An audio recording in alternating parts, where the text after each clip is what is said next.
우리는 지난 시간에 이 빌립보서 3장 3절의 말씀을 중심으로 해서 이 교회에 가만히 침투해 들어온 율법주의적이고 세속적인 모습들을 과감하게 벗어버리고 성령으로 봉사하고 예수 그리스도를 자랑하며 육체를 신뢰하지 않는 사람들, 바로 우리가 하나님과의 언약대로 하나님의 뜻을 완전히 행하며 사는 언약의 백성 할례파다라고 말씀을 나눈 바 있습니다. 이 성령으로 봉사하고 예수 그리스도를 자랑하며 육체를 신뢰하지 않는 이 세 가지는 공통점이 있습니다. 이 세 가지 모두 나의 공로가 아니라 하나님의 공로를 의지함으로써 가능하다는 것입니다. 그러므로 하나님의 택하시고 예정하시고 부르신 그 부르심의 은혜를 입지 못한 사람으로서는 불가능한 일이라는 것이죠. 우리가 계속해서 살펴보고 있는 이 빌립보서 3장의 말씀은 빌립보 교회에 들어와 혼란과 분열을 일으킨 율법주의적 유대인들에 대해서 너희들이 주장하는 것은 사람의 의일 뿐이고 사람의 의로서는 구원에 이를 수 없다라는 것을 계속해서 말씀합니다. 우리가 구원 얻는 유일한 길은 오직 하나님의 의, 우리를 위해 피 흘려 죽으사 우리의 모든 죄를 대속하신 그 예수 그리스도를 믿는 것, 그 길밖에 없음을 분명하게 우리에게 말씀해 주고 있는 것입니다. 그래서 오늘은 이 빌립보서 3장 4절에서 9절까지의 말씀을 중심으로 해서 하나님께로부터 난 의가 무엇인가 하는 것을 통해 함께 은혜 나누기를 원합니다. 오늘 본문의 말씀은 이 두 가지 의를 대조해서 우리에게 보여줍니다. 사람의 의와 하나님의 의입니다. 본문 4절 말씀을 보면 사도 바울은 자신의 육신, 즉 사람의 의를 신뢰하는 유대인들을 향해서 사람의 의로 따진다면 자신이 어떤 유대인들보다 더 신뢰할 만한 사람이다라고 말씀을 합니다. 그리고 그 이유를 본문 5절과 6절을 통해 말씀하고 있습니다. 우리 본문 5절과 6절을 함께 읽어보겠습니다. 나는 8일 만에 할례를 받고 이스라엘 족속이요 베냐민 지파요 히브리인 중에 히브리인이요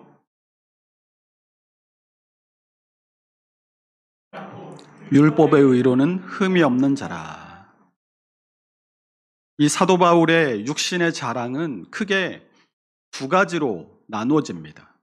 하나는 사도 바울이 나면서부터 태생적으로 얻은 특권이고, 또 다른 하나는 그가 스스로 성취한 것들입니다. 그 중에서 이 사도 바울이 태생적으로 얻은 특권은 네 가지로 나눠볼 수 있는데, 첫 번째는 난지 8일 만에 할례를 받아서 하나님의 언약 백성이 된 것. 두 번째는 이스라엘 족속, 하나님의 선민으로 태어난 것.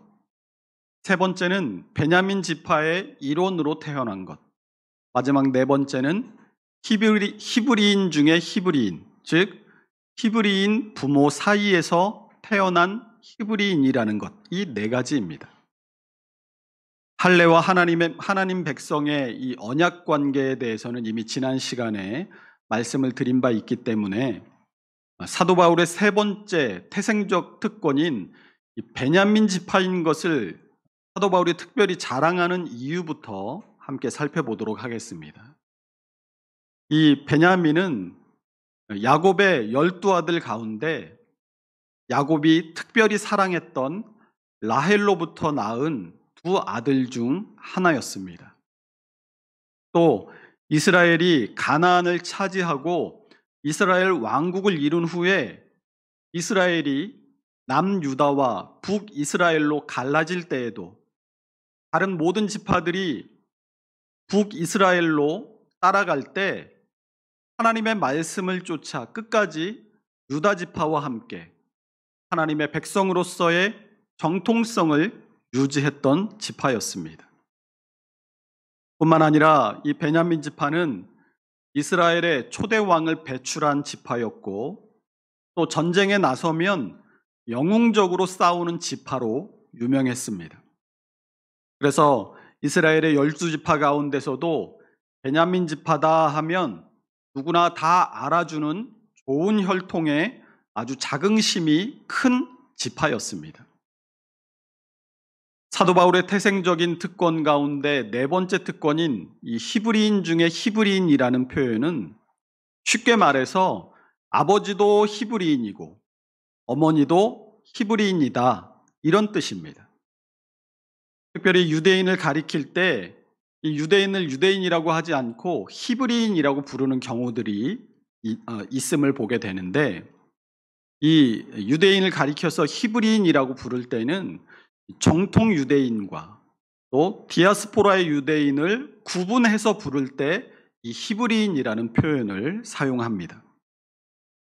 사도행전 6장에 이 구제 때문에 일어났던 초대교회의 분란에 대해서 기록한 부분에서도 헬라파 유대인, 히브리파 유대인, 이런 표현이 등장하는 것을 보게 됩니다. 사도행전 6장 1절입니다. 그때 제자가 더 많아졌는데 헬라파 유대인들이 자기의 과부들이 매일의 구제에 빠짐으로 히브리파 사람을 원망하니. 이 헬라파 유대인들은 이스라엘 땅 이외의 지역에 흩어져 살던 유대인들을 뜻하는 것입니다. 또 이 헬라어 문화권에서 헬라 문화의 지배를 받으며 헬라어를 모어로 사용하는 유대인들을 헬라파 유대인이라고 불렀습니다. 그에 반해서 히브리파 유대인은 이스라엘, 그러니까 팔레스타인 지역 지방을 출신으로서 히브리어를 모어로 사용하는 유대인들을 뜻합니다.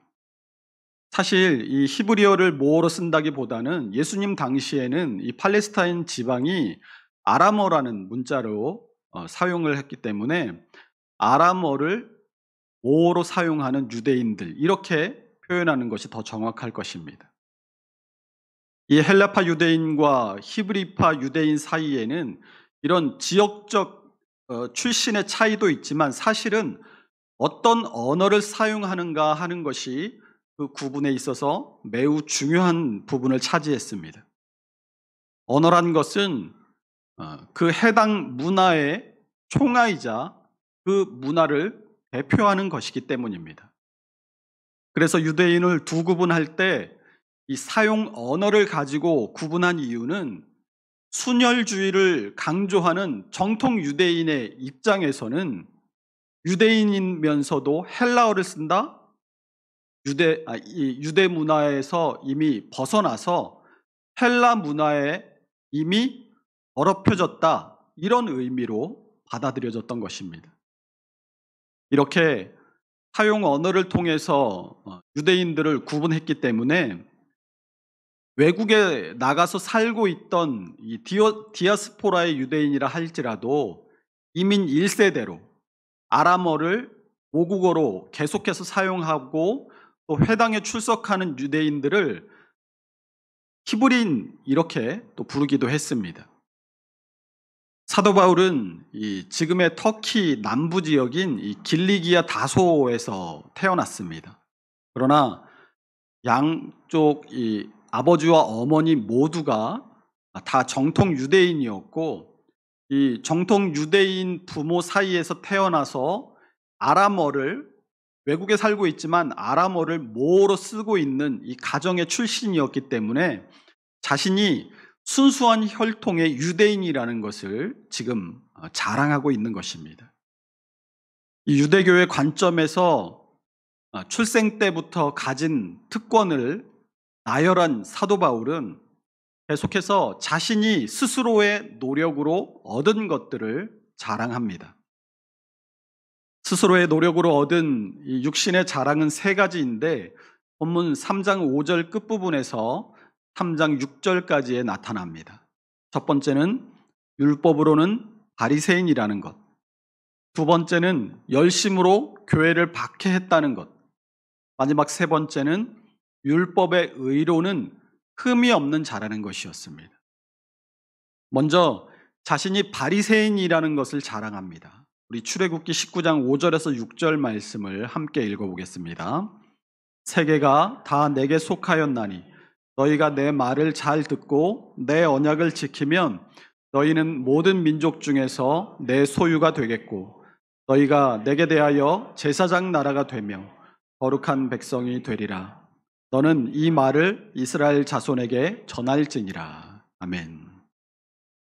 이 말씀은 이스라엘 백성들이 출애굽한 후에 시내산에서 하나님과 언약을 맺을 때 하나님께서 세상 모든 민족 가운데 특별히 이스라엘을 택하신 이유를 말씀하시는 부분입니다. 이스라엘 민족은 이제 하나님의 거룩한 백성으로서 세상 모든 열방의 제사장 나라가 되어야 한다라는 것입니다. 이것이 하나님께서 이스라엘 백성을 택하시고 그들에게 주신 사명이지만 이스라엘은 그 사명을 잊어버리고 하나님께 택함을 받았다는 헌민 사상만 남아서 하나님께서 이스라엘에게 주신 열방의 제사장 나라로서 온 민족들에게 하나님을 섬기는 모습을 보여주고 그 모습을 보고 우리도 하나님을 섬겨야겠다라고 민족들이 하나님께로 돌아오게 하는 사명을 수행하지 못했습니다. 바리새주의는 이스라엘이 남유다와 북이스라엘의 두 나라로 분단되고 결국에는 모두 멸망하여서 포로로 끌려가고 지금 로마 제국의 지배를 받고 있는 이스라엘의 이 아픈 역사 모두가 이 사명을 잊어버렸기 때문이라고 생각했습니다. 그래서 이 바리새주의자들은 레위기에 나오는 제사장들이 지켜야 할 정결법들을 이스라엘 민족 전체가 철저히 다 지켜야 한다라고 주장했습니다. 여러분, 근데 방향이 좀 이상하지 않습니까? 제사장 나라로서의 사명을 잊었기 때문에 고난을 당했고 그것을 다시 회복해야 하니까 제사장들이 지켜야 할 정결법들을 제사장들이 아닌 모든 백성까지 다 지키자. 더구나 이 바리새주의는 제사장들이 주축이 돼서 일어난 운동이 아니었습니다. 바리새주의는 이스라엘이 하나님의 거룩한 제사장 나라가 되어야 한다라는 그 이상을 성취하고자 하는 중산층에서 일어난 평신도 성결 운동이었습니다. 이 바리새라는 말은 분리된 자, 구별된 자라는 뜻의 히브리어인 페루심에서 나왔습니다. 이 바리새의 어원이 말하고 있는 것처럼 이 바리새주의는 신구약 중간기에 있었던 이 마카비 시대에 당시 유대 땅을 점령하고 있던 수리아의 헬라와 정책에 반발해서 우리가 하나님의 선민으로서 거룩하게 살자, 성결하게 살자라는 이 경건주의 운동에서 출발했던 것이 바리새주의였습니다. 당연히 바리새주의가 추구하는 것은 율법을 철저히 지킴으로써 불결한 것들과 세속으로부터 완전히 분리된 정결과 성별을 강조했던 것입니다. 그래서 바리새주의는 율법을 깊이 연구하는 것으로 유명했을 뿐만이 아니라 그 율법을 1.1획도 틀림없이 철저히 지키고자 하는 것으로도 유명했습니다. 그러니까 사도 바울이 말한 자신을 율법의 기준으로 평가한다면 나는 바리새인 중에 바리새인이다라는 말은 사도 바울이 얼마나 율법을 깊이 연구하고 철저히 그것을 지키려 하는 삶을 살았는가 하는 것을 반증하는 말입니다. 더구나 사도 바울은 가말리엘 문화에서 수학했습니다. 사도행전 22장 3절을 함께 읽어보겠습니다. 나는 유대인으로 길리기아 다소에서 났고 이 성에서 자라 가말리엘의 문화에서 우리 조상들의 율법에 엄한 교훈을 받았고 오늘 너희 모든 사람처럼 하나님께 대하여 열심히 있는 자라. 이 가말리엘이라는 사람은 사도 바울과 마찬가지로 베냐민 출신이었습니다. 또 바리새 학파의 어두였고 사내들인 공회의 일원이었습니다.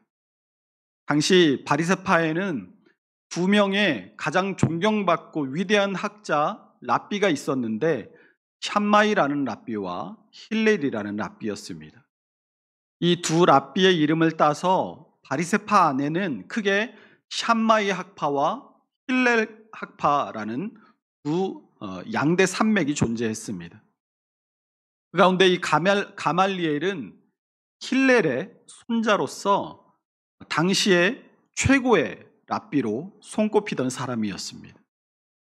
전에 이 제자라고 할 때 이 제자라는 말 안에 도제라는 뜻이 있어서 이 도제가 스승의 모든 것들을 그 일거수일투족을 함께 먹고 자고 숙식하면서 모든 것을 다 몸에 흡수, 체득하는 것을 뜻한다라고 말씀드린 적이 있었던 것처럼 사도 바울의 스승이 가말리엘이었다라는 것은 가말리엘을 통해서 직접 사도 바울이 바리새파의 모든 것들을 배우고 체득했음을 뜻하는 것입니다.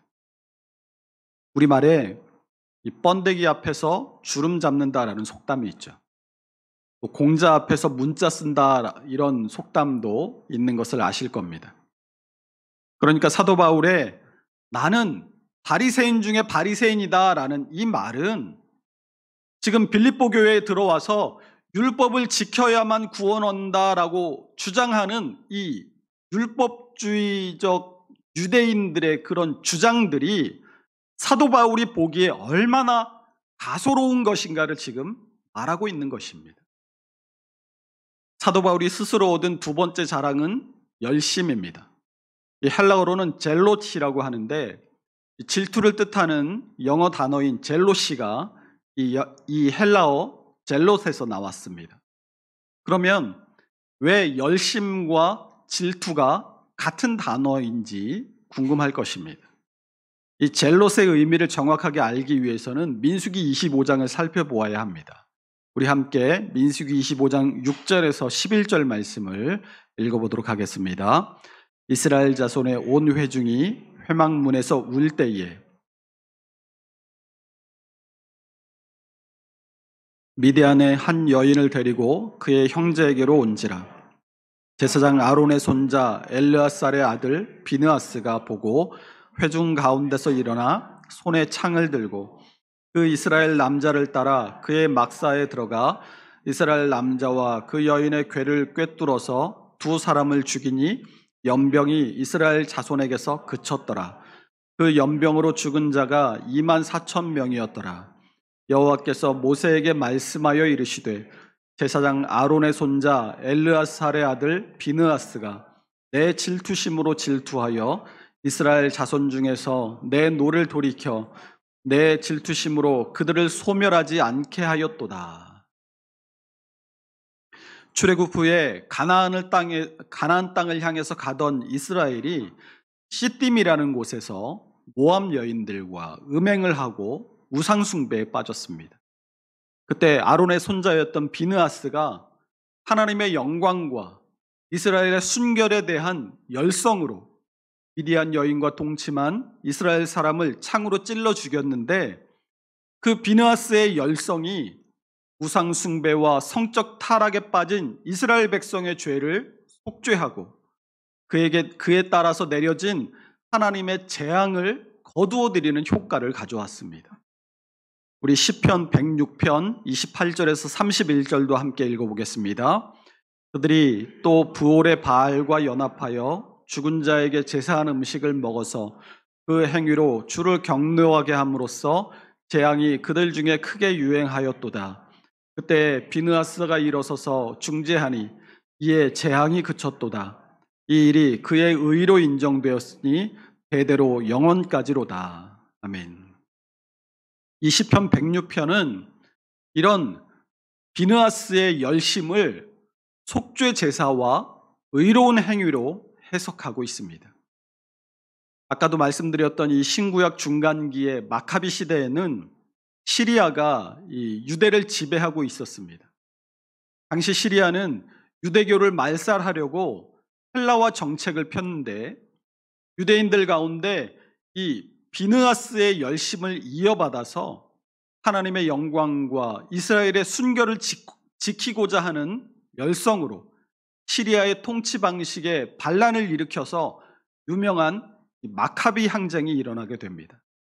이 마카비 항쟁은 나중에 성경 공부를 하게 되면 성경 공부 시간에 한번 다루어 드리도록 하겠습니다.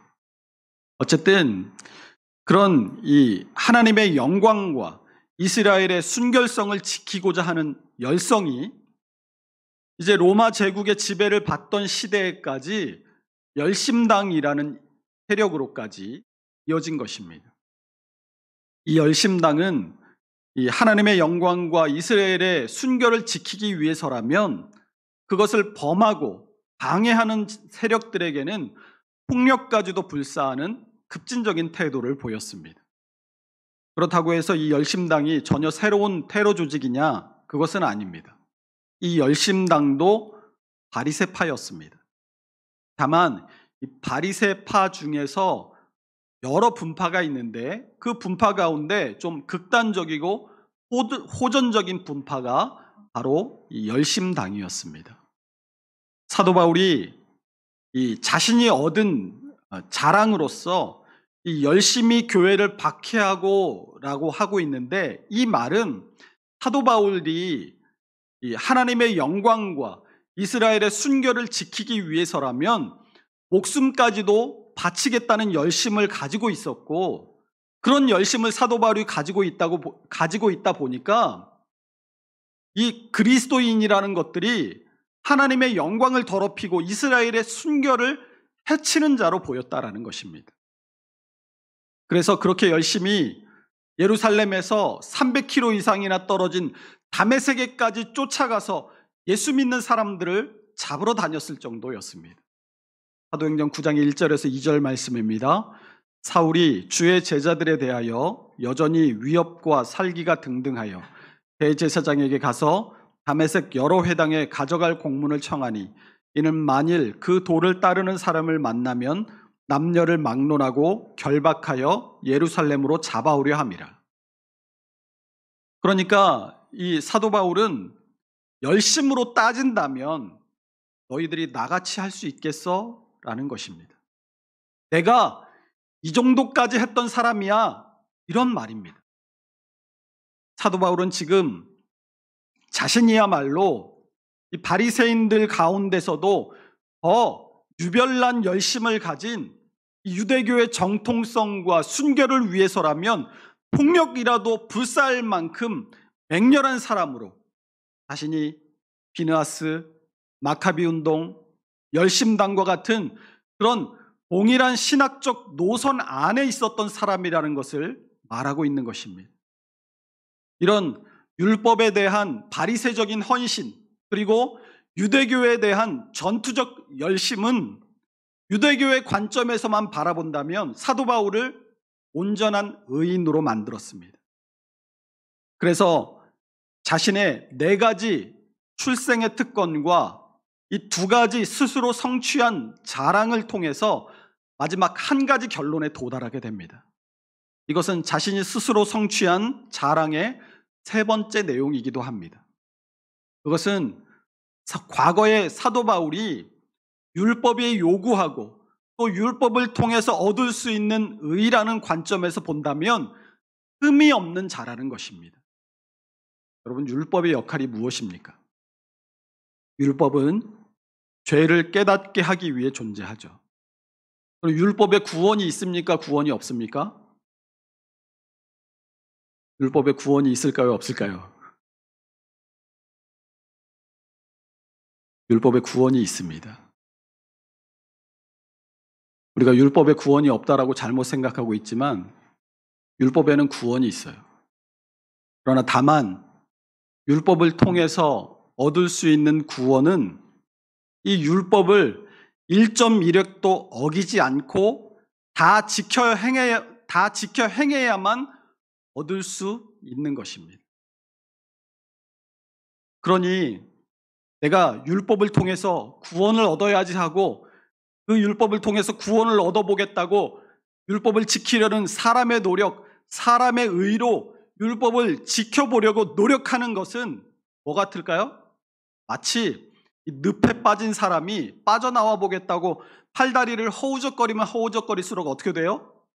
깊이 늪에 빠져드는 것처럼 율법을 지키려고 노력하면 노력할수록 더 절망 가운데 빠지게 될 뿐입니다.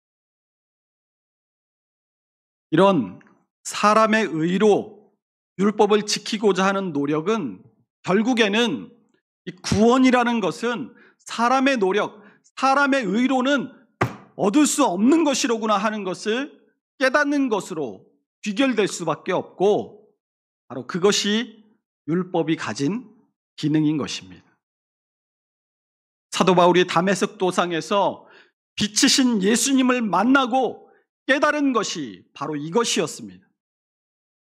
내가 율법을 완전히 지킴을 통해서 얻으려고 했던 이 의, 이 구원이 내가 그동안 해왔던 모든 인간적인 노력, 사람의 의로 구원받고자 했던 모든 것들이 잘못이었구나. 인간이 구원 얻을 수 있는 방법은 인간의 의를 의지하는 것이 아니라 하나님의 의를 의지하는 것이로구나. 예수 그리스도께서 바로 그 하나님의 의이시고 내가 하나님의 의가 되신 예수 그리스도를 만나 그분을 인격적으로 내 안에 받아들이기만 하면 그 하나님의 의가 이제 나의 의가 되는구나. 이것을 빛이신 예수님을 만나고 깨달은 것입니다. 사도 바울이 다메섹 도상에서 깨달은 이 사람의 의와 하나님의 의를 오늘 본문 빌립보서 3장 7절에서 9절 말씀을 통해서 풀어놓고 있습니다. 우리 본문 7절에서 9절 말씀을 함께 읽어보겠습니다. 그러나 무엇이든지 내게 유익하던 것을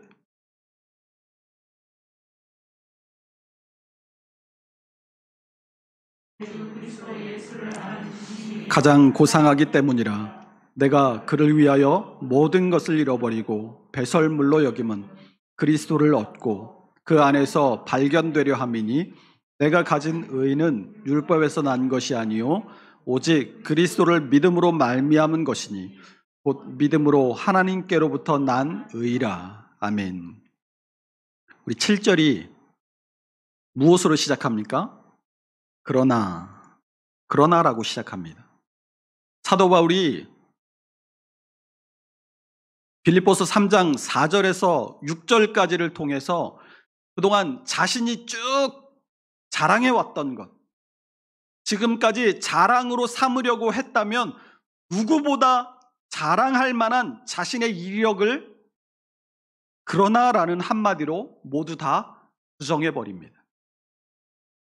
다메섹 도상에서 일어난 회심을 통해서 자신에게 이 극적인 인식의 변화, 가치의 전도가 일어났음을 이 7절에 그러나라는 한마디로 고백하고 있는 것입니다. 4절에서 6절까지 나열한 자신의 유대인으로서의 특권과 성취들은 율법에서 나오는 자신의 의, 사람의 의를 이루는 것들인데 자신의 의를 통해서 구원에 이르고자 했던 모든 특권과 노력들이 예수님을 만나고 그 예수님 안에서 하나님의 의를 발견하고 나니까 이게 금이 아니라 똥이었구나 하는 것을 깨닫게 되었다라는 것입니다. 로마서 10장 1절에서 4절 말씀을 함께 읽어보겠습니다. 형제들아, 내 마음에 원하는 바와 하나님께 구하는 바는 이스라엘을 위함이니 곧 그들로 구원을 받게 함이라. 내가 증언하노니 그들이 하나님께 열심히 있으나 올바른 지식을 따른 것이 아니니라. 하나님의 의를 모르고 자기 의를 세우려고 힘써 하나님의 의에 복종하지 아니하였느니라. 그리스도는 모든 믿는 자에게 의를 이루시기 위하여 율법의 마침이 되시니라. 아멘. 구원받기 위해서는 사람의 의가 아니라 오직 하나님의 의를 입어야 하는데, 그 하나님의 의는 예수 그리스도의 십자가의 죽으심과 부활을 통해서만 얻을 수 있는 것이기 때문에, 우리의 구원의 절대적인 조건인 이 하나님의 의는 예수 그리스도를 믿음으로써만 얻을 수 있는 의라는 말입니다.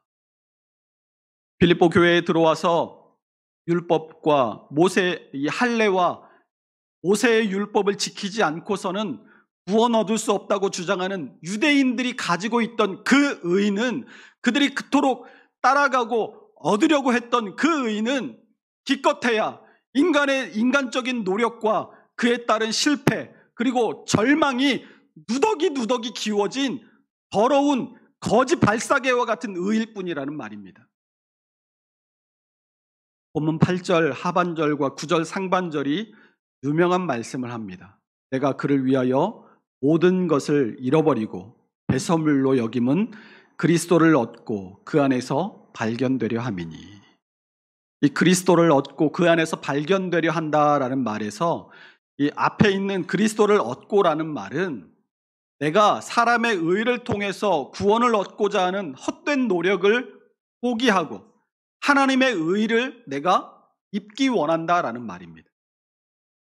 그래서 그 뒤에 나오는 그리스도를 얻고 그 안에서 발견되려 한다, 그 안에서 발견되려 한다라는 말은 이 하나님의 의를 이제 버리고, 사람의 의를 이제 버리고 하나님의 의이신 예수 그리스도를 우리가 온전히 따를 때, 그 하나님의 의가 이제 사도 바울에게 전가되어서 바울의 의가 된다는 말입니다.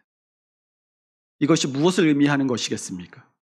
우리가 이 땅에서 얻고자 하는 모든 것들을 하나님의 의를 얻기 위해 다 내려놓고 하나님의 의가 되신 예수 그리스도를 믿고 그분을 쫓을 때, 예수 그리스도를 통한 그 하나님의 의가 우리에게도 전가되어서 우리가 의인으로 구원에 이르고 우리가 의인으로 하나님 앞에 설 수 있다라는 의미인 것입니다. 그러나 하나님의 의가 우리에게 전가되어서 그것이 우리로 하여금 의인으로 살게 한다라고 해서 우리는 의인이니까 우리가 행하는 모든 일들 아무런 책임이나 아무런 잘못이 없어, 이런 말이 아닙니다. 하나님의 의가 나에게 전가되었다는 것은 그 하나님의 의를 따라 내가 의인으로서의 삶을 이 땅에서 우리의 삶을 통해서 살아내야 한다라는 명령이기도 한 것입니다.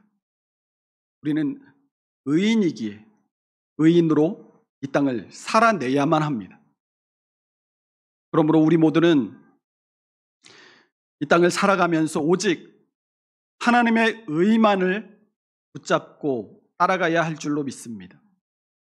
우리가 하나님의 의이신 예수 그리스도를 바라보고 그분의 발자취를 따라 우리의 삶 속에 그분의 삶을 온전히 다시 그분의 길을 걸어가며 살아낼 때 하나님의 의가 우리에게 전가되어 우리 모두는 하나님 앞에서 의인으로 설 수 있을 줄로 믿습니다. 이것이야말로 진정한 복음에 합당한 그리스도인의 삶인 것입니다. 오늘 사도 바울이 다메섹 도상에서 사람의 의를 버리고 하나님의 의이신 예수 그리스도를 만나 그분을 붙쫓았듯이 우리도 우리의 의가 되신 예수 그리스도를 쫓아 복음에 합당하게 살아갈 수 있는 복된 믿음의 사람들이 될 수 있으시기를 주님의 이름으로 축원합니다. 기도하겠습니다.